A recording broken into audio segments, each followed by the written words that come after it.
Hello, and welcome to another episode of Brenda's Musings.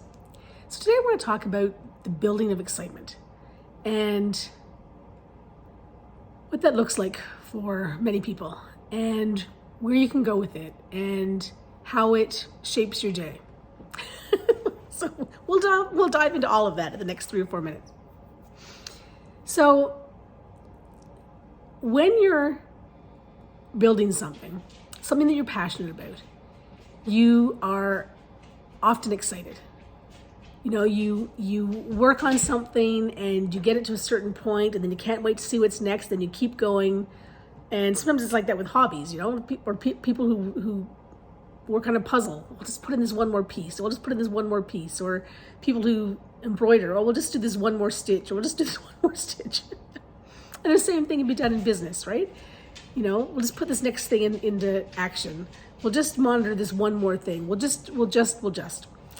And all of those little pieces sort of build the excitement until you get to the climax of, you know, what it is that you're creating. And then there's kind of like this, you know, celebration and then you sort of go down the slope a bit, and then you build again, and then you build and build and build, and then you have a climax, then you come down, then you build, you know, and it just goes on and on and on. And that's how great businesses are built, and that's a great way to live life. But here's the thing. What happens when things are not building? What happens when things are just kind of staying the same? How do you keep that spark alive? How do you keep filling your pot when that excitement isn't there?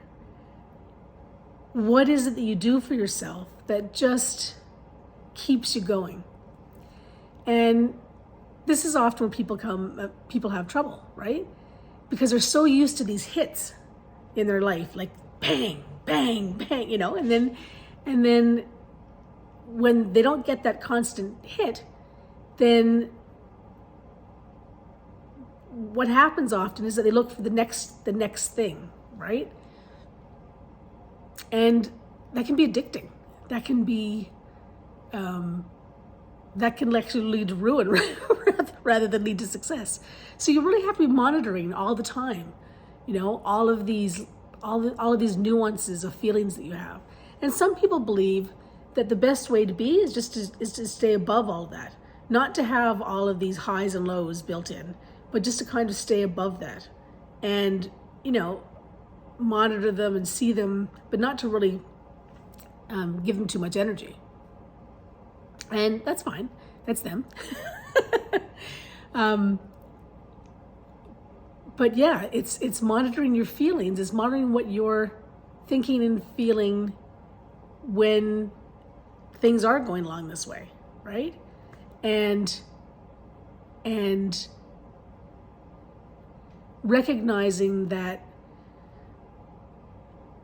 it's not in the adrenaline rush of the building, of the creating, of the